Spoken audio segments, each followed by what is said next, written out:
Assalamu alaikum. Peace to you all. My name is Saba Ahmed. I'm a law student at American University.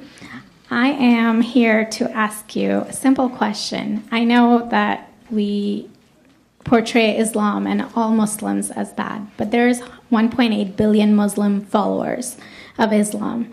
We have 8 million plus Muslim Americans in this country, and I don't see them represented here. But my question is, how can we fight an ideological war with weapons? How can we ever end this war? The jihadist ideology that you talk about, it's an ideology. How can you ever win this thing if you don't address it ideologically? Great question. I am so glad you're here, and I am so glad you brought that up because it gives us an opportunity to answer. What I find so amazing is since the beginning of this panel, which we are here about Benghazi attack against our people, not one person mentioned Muslims. We are here against Islam, or we're launching war against Muslims. We are here to discuss how 4 Americans died and what our government is doing. We were not here to bash Muslims. You were the one who brought up the issue about most Muslims, not us. And since you brought it up, allow me to elaborate with my answer. There are 1.2 billion Muslims in the world today. Of course, not all of them are radicals. The majority of them are peaceful people. The radicals are estimated to be between 15 to 25%, according to all intelligence services around the world. That leaves 75% of them peaceful people. But when you look at 15 to 25% of the world Muslim population, you're looking at 180 million to 300 million people dedicated to the destruction of Western civilization. That is as big of the United States. So why should we worry about the radicals, 15 to 25%?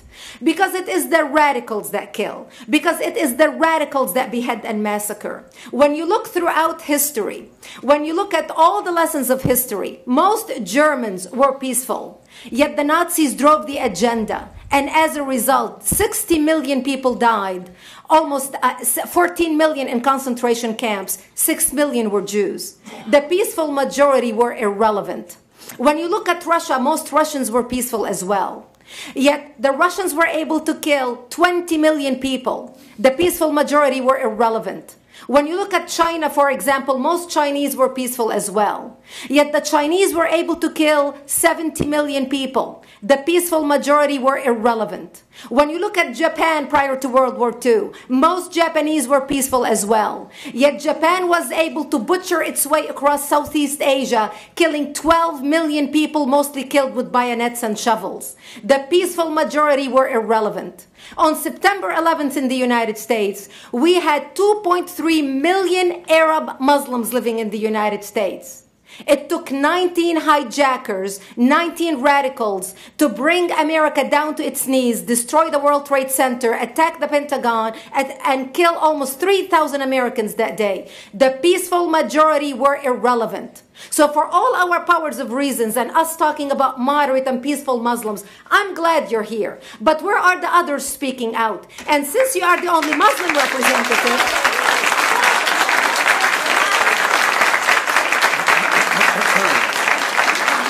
save the applause till the end.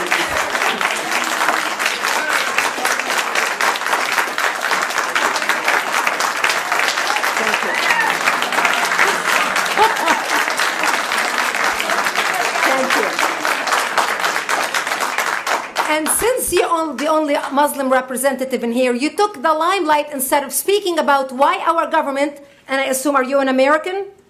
You're an American citizen. So as an American citizen, you sat in this room and instead of standing up and saying a question or asking something about our 4 Americans that died and what our government is doing to correct the problem, you stood there to make a point about peaceful, moderate Muslims. I wish you brought 10 with you to question about how we can hold our government responsible. It is time we take political correctness and throw it in the garbage where it belongs and start calling it fair.